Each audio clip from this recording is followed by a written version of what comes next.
saltando, esta sería la última clase, ¿está bien? Vamos a ver el trabajo de una fuerza variable, ¿sí? Las aplicaciones en hidroestática generalmente se utiliza para el cálculo de fuerza.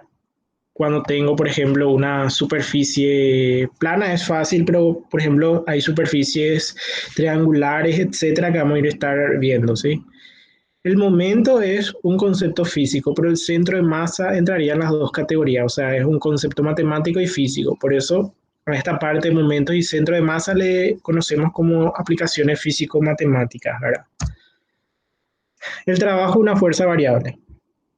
La cantidad de trabajo realizado a lo largo del intervalo será aproximadamente F de C sub K veces la distancia delta X sub K, ¿verdad? El trabajo es la sumatoria késima, ¿verdad? Desde 1 hasta n, dependiendo del intervalo que yo considero, ¿verdad? De F por delta X, ¿verdad? Fuerza por distancia es trabajo, ¿verdad? Pero esta es la definición para el trabajo de una fuerza variable, ¿verdad? Esto tiene una definición riemanniana, ¿verdad? Entonces, tomando el límite, cuando la norma de las particiones tienda a cero, va a satisfacer, ¿verdad? La condición de Riemann, voy a poder definirlo en forma, o sea, esta sumatoria que es para cantidades discretas y como el trabajo es una cantidad continua, puedo pasar a una forma continua que es esta que es la integral definida, ¿verdad? El trabajo es la integral desde A hasta B de la fuerza que depende de la longitud X diferencial X, ¿verdad? Este es el trabajo realizado por una fuerza variable Fx dirigida a lo largo del eje X de X igual a A hasta X igual a B. ¿Cómo se entiende eso? Si yo tengo una fuerza constante, ¿verdad? Entonces, a medida que aumenta la longitud, la fuerza se mantiene constante, ¿sí? Entonces, el trabajo es simplemente fuerza por la variación de longitud, ¿verdad? Que es B menos A, ¿sí? Entonces, fuerza por delta X es el trabajo cuando yo estoy calculando el trabajo para una fuerza constante. Pero ¿qué pasa en este caso? El trabajo para una fuerza variable, permítanme hacerle una pequeña gráfica acá. Yo tengo Y acá, y acá yo tengo X, y la fuerza, por ejemplo, ya puede variar. Entonces yo tengo acá el punto A, acá el punto B, ¿sí? Esta I es F de X, es la fuerza, la variación de la fuerza, cómo va variando la fuerza en función de la longitud, ¿verdad? En el caso de un resorte, por ejemplo, esta fuerza varía linealmente, es una línea recta con una pendiente, ¿verdad? Y esa pendiente depende de la constante elasticidad del resorte, por ejemplo, ¿verdad? Pero en este caso es otra fuerza que varía conforme a esta curva, ¿verdad? En función de la posición, ¿verdad? Entonces acá se toman las aproximaciones horizontales, ¿verdad?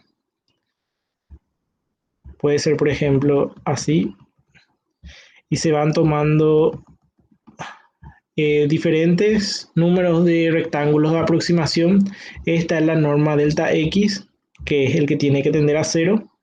Si delta X tiende a cero, significa que el número de particiones es infinito, ¿verdad? Esto es delta X. Y ahí, eh, ¿cómo yo voy a calcular el trabajo? El trabajo desde A hasta B de esta fuerza variable Fx es la integral desde A, que sería desde este punto, hasta B, que es el punto donde termina, de la fuerza variable f de x diferencial x, ¿verdad? Y así calcularíamos el trabajo de una fuerza variable. Hay un ejemplo del libro de Piskunov, si es que pueden revisar, que es el trabajo de una fuerza eléctrica. El trabajo de una fuerza eléctrica eh, es variable. Y la fuerza eléctrica es directamente proporcional al producto de las cargas e inversamente proporcional al cuadrado de la distancia que lo separa, ¿verdad? Como es una carga puntual y las coordenadas naturales de una carga puntual son radiales, o sea, si yo tengo una carga positiva, ¿verdad? Las coordenadas naturales de una carga generalmente se adaptan muy bien a lo que son coordenadas polares, ¿verdad? Pero se puede, por ejemplo, en vez de ser un vector unitario y, ¿verdad? Para el eje X se puede, si esto es la dirección radial, ¿verdad? Si yo trazo un radio, yo puedo tener un vector unitario que apunte en esa dirección, que sea unitario, R sombrerito, ¿verdad? R sombrerito es un vector unitario que apunta a la dirección radial, ¿sí? Entonces, con respecto a esa, puedo utilizar esa coordenada radial, ¿está bien? Entonces, ¿qué tendríamos? El trabajo de la fuerza yo quiero calcular desde una distancia R1 hasta una distancia R2, ¿verdad? Entonces sería, por ejemplo, esta partícula se mueve desde esta distancia R1 hasta otra distancia radial R2. Trazo como si fueran curvas porque son radios concéntricos, ¿sí? Entonces, no son las coordenadas cartesianas normales, son ya radiales, ¿verdad? Entonces, esto sería un radio concéntrico R1 hasta un R2. ¿Está bien? Hasta un radio R2. Es lo mismo, pero solamente que la, la, la diferencial es diferencial R, ¿verdad? Porque está en la dirección radial. Y la fuerza es K Q1 sobre Q2 sobre R al cuadrado, ¿sí? R al cuadrado yo puedo subir en el numerador como R a la menos 2 y ahí integro. K por el producto de las cargas es constante. Y R a la menos 2 es menos R a la menos 1, ¿verdad? Porque se le suma 1. Se le resta 1, perdón. Entonces es sobre R, ¿sí? O sea, perdón, R está a la menos 2 y se le suma 1, ¿sí? Como R está a la menos 2 y se le suma 1 es menos 2 más 1 es menos 1, por eso R baja en el R a la menos 1 es, ¿verdad? Y yo puedo positivizar, o sea, puedo volver positiva la expresión con R.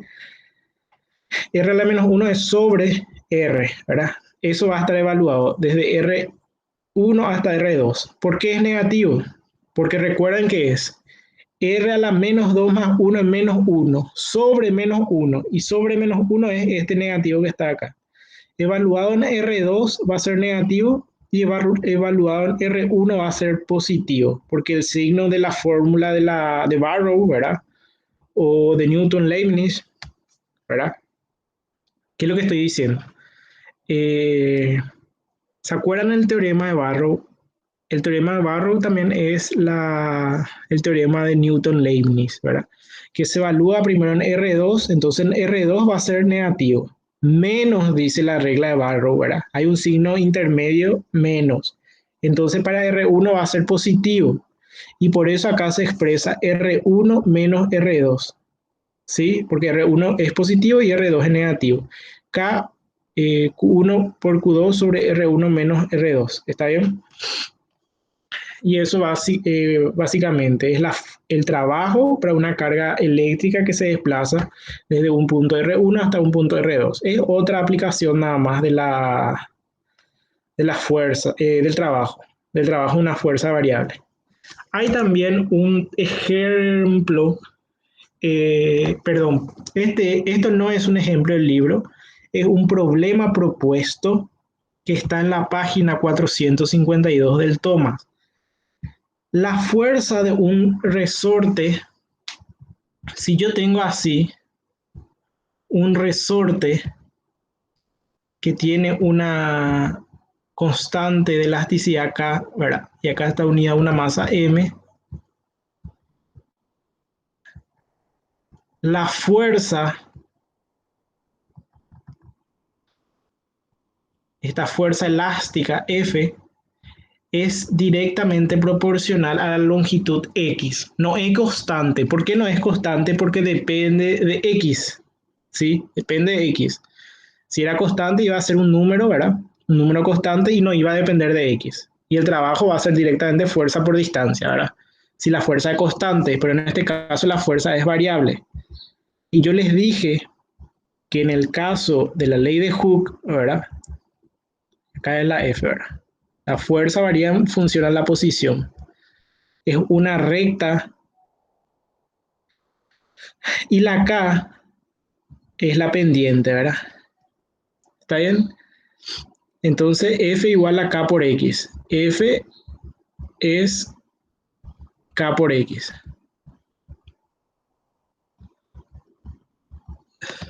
Esa es la ley de Hooke que se aplica para los resortes. Entonces, en este caso nos dice, constante del resorte se llama el problema, o sea, lo que vamos a determinar es la constante del resorte. Dice que se necesitaron 1800 joules de trabajo para estirar un resorte de su longitud natural, o sea, la longitud inicial es de 2 metros y la longitud final es de 5 metros. Entonces, si yo coloco así, ¿verdad? Vamos a hacer el dibujo para que puedan entender. Esta es la longitud natural del resorte. O sea, L sub 0 es esto. Acá dice L sub 0, que es 2 metros, ¿verdad? Y yo acá voy a colocar mi X igual a 0.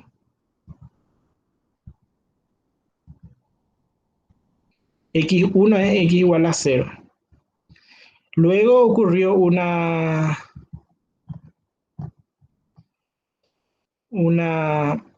luego esto se estiró, ¿verdad?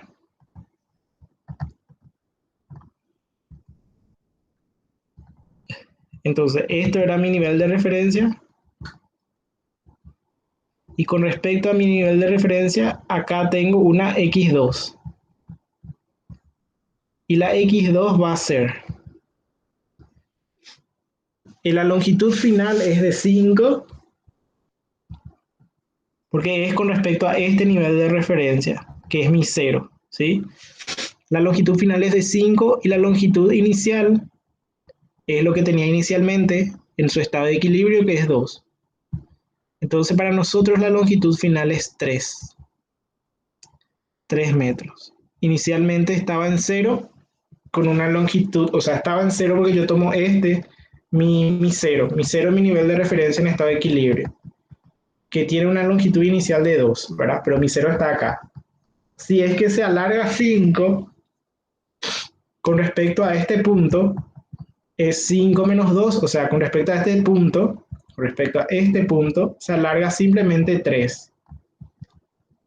¿Está? Y con ese razonamiento vamos a resolver el problema.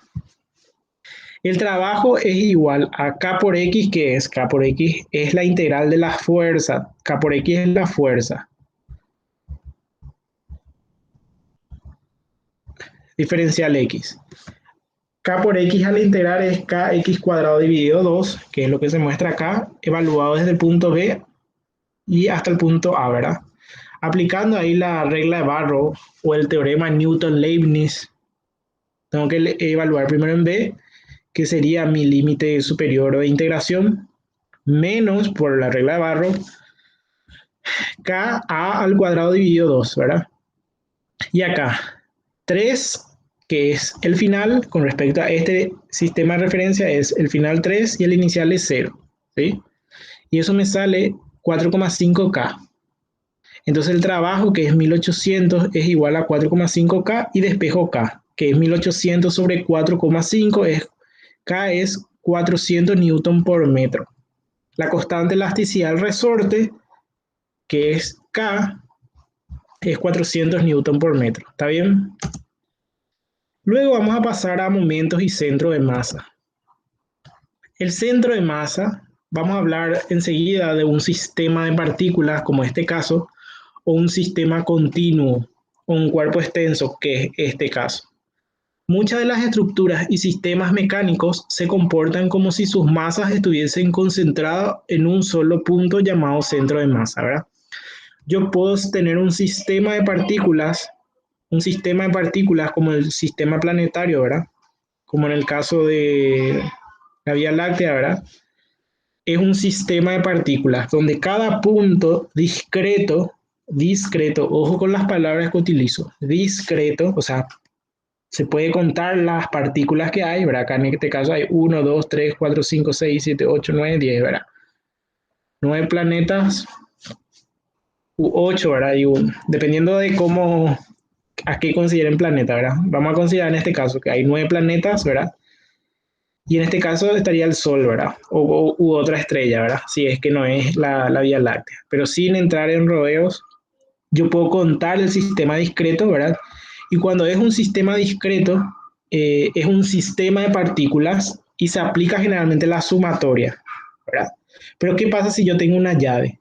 Una llave no es un sistema de partículas, es un continuo.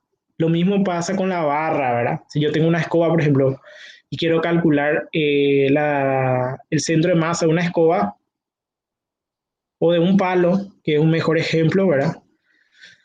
Yo debo calcular como un sistema continuo, porque el palo está constituido de infinitas partículas, o sea, infinitamente, matemáticamente es infinito la cantidad de partículas, ¿verdad?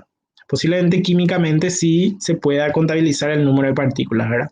Pero desde el punto de vista matemático se considera como un sistema que está constituido por infinitas partículas, un sistema continuo. Pero un sistema discreto, un sistema de partículas sí se puede contabilizar el número de partículas, ¿verdad? Y se aplica sumatoria. Y en el caso de un sistema continuo, como es el caso de la llave, se aplica la integral, ¿sí? O sea, este pasa a integral. Entonces, el momento, ¿verdad? Del sistema con respecto al origen es la sumatoria de la masa y la distancia que ocupa esa masa con respecto a una referencia, ¿verdad? Entonces, el centro de masa del sistema, o sea, si yo quiero determinar el centro de masa del sistema planetario, es el momento del sistema con respecto al origen sobre la sumatoria de las masas, ¿verdad? La masa total del sistema. Y ahí yo voy a ver dónde está el punto X barra que se denomina centro de masa del sistema. Obviamente, el centro de masa siempre está más cerca del cuerpo que tiene mayor masa, ¿verdad? O sea, el centro de masa va a estar muy cerca del Sol, ¿verdad?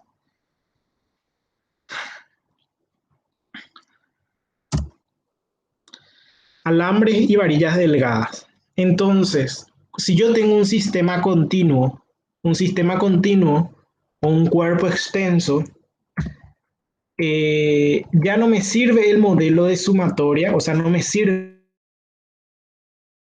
este modelo de sumatoria, o me sirve parcialmente, o sea, me sirve como una aproximación, porque esta sumatoria se aplica para, siempre que usted vea en sumatoria, en física es para cuerpos discretos, para cantidades que se puedan contar. Y siempre que vean integrales en física es para cuerpos continuos, para cuerpos extensos. ¿Está bien? Entonces, para una varilla delgada, yo esa sumatoria, esta era la definición de centro de masa, ya no se aplica de una forma de igualdad. Para un cuerpo continuo pasa a ser una aproximación. Lo mismo para el momento. La sumatoria de X por delta M pasa a ser una aproximación. Y lo que se utiliza es integrales. Y les voy a estar explicando estos términos. X es el centro de masa. Se evalúa una integral. Esto hace el papel de masa. Esta es la densidad lineal. Como estamos trabajando en una dimensión, esto es la integral, la densidad lineal. La densidad es masa sobre dimensión, ¿verdad? Por la dimensión es la masa. O sea, esto por ejemplo es kilogramos por metro es kilogramos. O sea, esto hace el papel de la masa. La densidad lineal por la diferencial X hace el papel de la masa. Y X es, recuerden que esto es momento, ¿verdad? La masa y su longitud, ¿verdad? Y esto hace el papel de la masa. Densidad lineal por la dimensión es masa, ¿verdad? O sea, esto es el centro de masa básicamente. Entonces, en el caso de alambres y varillas delgadas, donde yo cuente con una función de la densidad, que en el caso unidimensional, ¿verdad? Si yo puedo considerar un objeto unidimensional, como es el caso de las franjas, de los alambres y de las varillas, yo puedo distribuir la densidad con respecto a una sola dimensión. ¿Está bien? Entonces, el momento con respecto al origen es todo esto de delta X por dx hace papel de la masa por la dimensión, ¿verdad? Eso integral desde A hasta B. La masa es la integral de la densidad lineal diferencial X, y si yo defino este término como el momento y este término como la masa, el centro de masa es esta integral sobre esta integral, o sea, el momento sobre la masa, ¿sí? Y vamos a calcular en este caso, este sí es un ejemplo del Thomas, ¿sí? Habla sobre franjas y varillas de densidad constante. Dice que vamos a demostrar que el centro de masa de una varilla o de una franja recta, o sea, independientemente puede ser una varilla o puede ser una franja recta. De cualquier forma, el centro de masa va a estar en la mitad del objeto, ¿verdad? Y eso es lo que tenemos que demostrar. Que tenga una densidad constante, siempre que tenga una densidad constante, el centro de masa va a estar en el punto medio de esa franja o varilla, ¿verdad? En este caso se muestra la franja. Y la varilla tiene diámetro, ¿verdad? O sea, tiene una sección transversal circular, ¿verdad? Esto tiene una sección transversal, como veo acá, rectangular. Pero independientemente si sea una franja o una varilla, el centro de masa está en la mitad, ¿sí? Entonces acá es el momento, que es la integral de la dimensión x por la densidad lineal delta x por dx sobre todo esto es para calcular la masa, ¿verdad?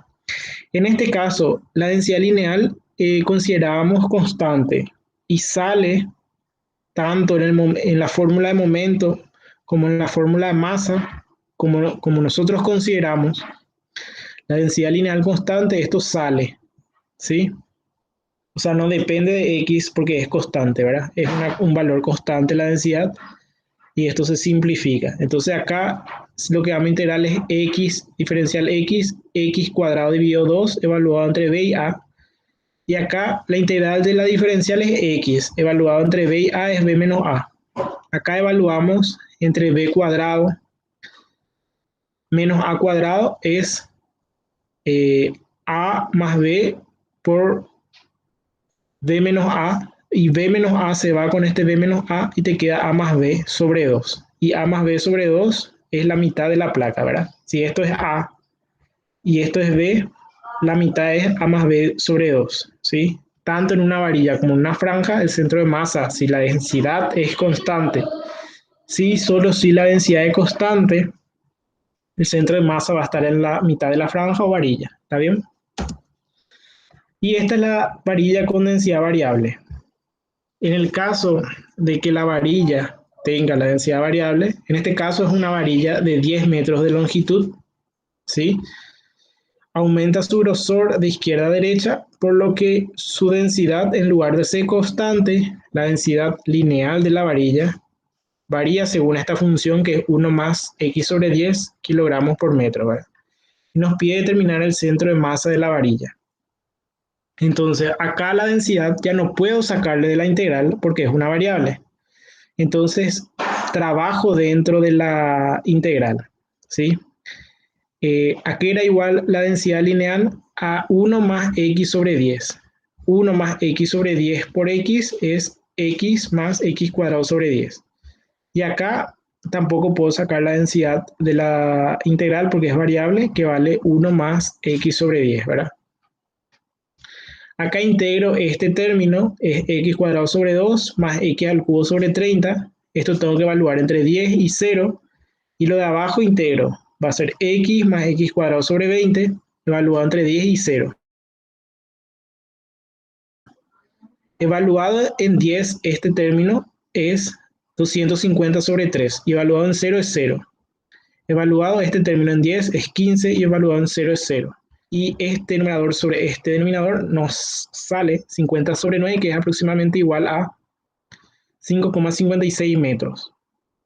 Entonces, el centro de masa, si la densidad es variable, en vez de estar a la mitad, va a estar un poquito más a la un poquito más a la derecha porque está mayor cantidad de materia, porque el grosor es mayor, pues.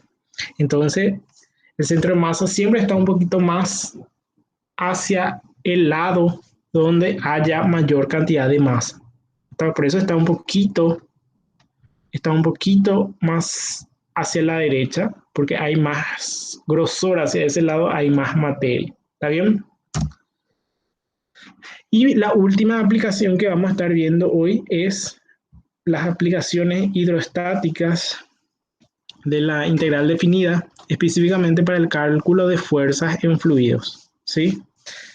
En este caso yo veo una placa vertical sumergida y se habla de una profundidad de la franja. Acá está la superficie del fluido, ¿verdad? Y la distancia entre la superficie del fluido, ¿verdad? Y el punto donde yo voy a calcular la fuerza es la profundidad de la franja, ¿sí?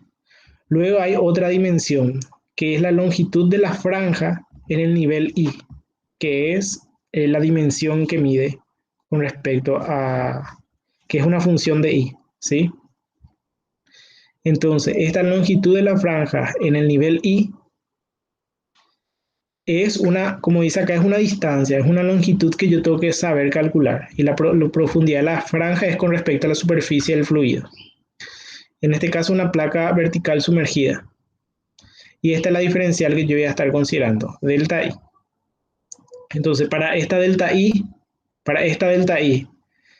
esta es la profundidad de la franja, que es la medida con respecto a la superficie, y la longitud de esa franja es L sub I, ¿sí? Entonces la fuerza ejercida por un fluido contra un lado de una franja delgada horizontal es aproximadamente presión por área. Presión pues fuerza sobre área. Entonces la fuerza, que es lo que yo creo calcular, va a ser la presión por el área. ¿Qué va a ser? La densidad por la profundidad por la longitud diferencial I. Y eso voy a integrar.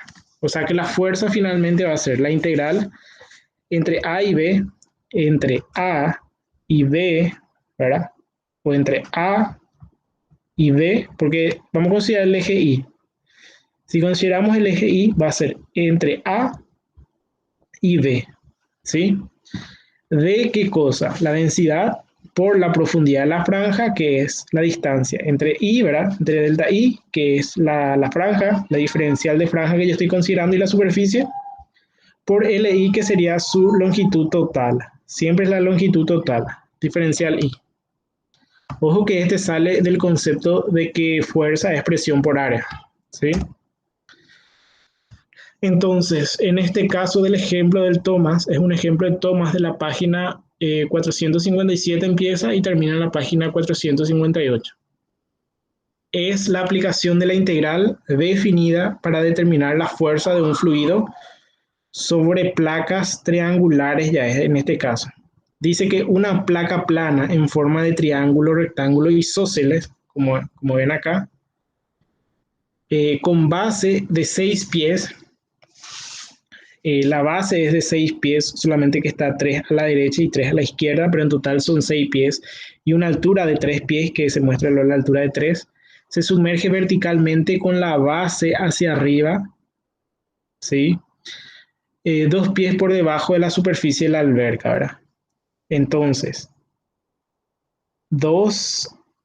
hay dos de diferencia con respecto a la alberca, ¿verdad?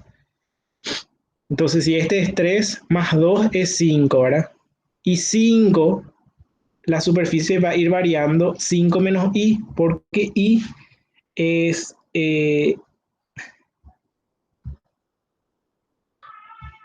igual a X, ¿está bien?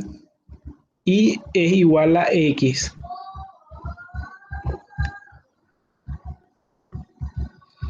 Y es igual a X.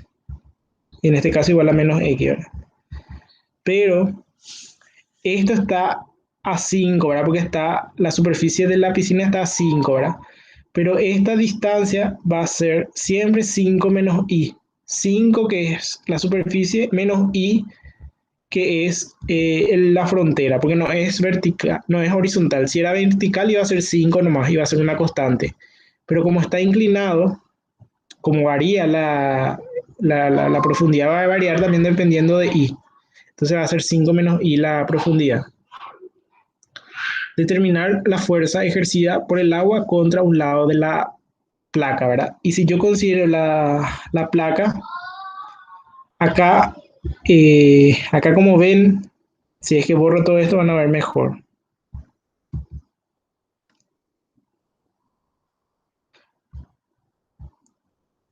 Acá como ven, esta longitud desde este punto hasta este punto mide x igual a y, ¿verdad? Entonces mide y. La distancia desde acá hasta acá es y la distancia desde acá hasta acá es y. Entonces la longitud de la placa considerada es 2i. Y por eso la densidad, acá tenemos que poner la densidad del agua. Yo sé, porque aparece 62.4.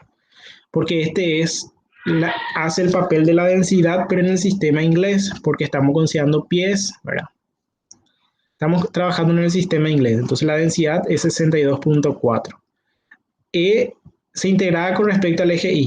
Va a ser desde 0, que es el origen, hasta 3, porque es 5 menos 2, que es 3, ¿verdad? Desde 0 hasta 3, la densidad en el sistema inglés, la profundidad, que es 5 menos I, 5 que es la superficie, menos I, que es la curva, ¿verdad? La profundidad depende también de la geometría de la placa, ¿verdad? Como es un triángulo, va a ser 5 menos I. Por la longitud de la placa, que es 2I, acá 62,4 por 2 es 124,8, que saco de la integral 5 por I, 5i menos i por i, que es i cuadrado, eso integro. La integral de 5i es 5i cuadrado sobre 2, la integral de i cuadrado es i al cubo dividido 3. Eso evalúo en los límites de integración desde 3 hasta 0. Evaluado en 3 va a tener un valor que multiplicado por 124,8 vale 1684,8 y evaluado en 0 vale 0. ¿Sí?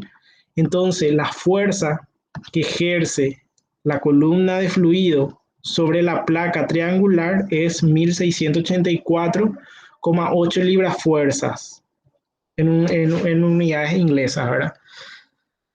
Y es básicamente eso, las aplicaciones de la integral, que está muy bien en el tomo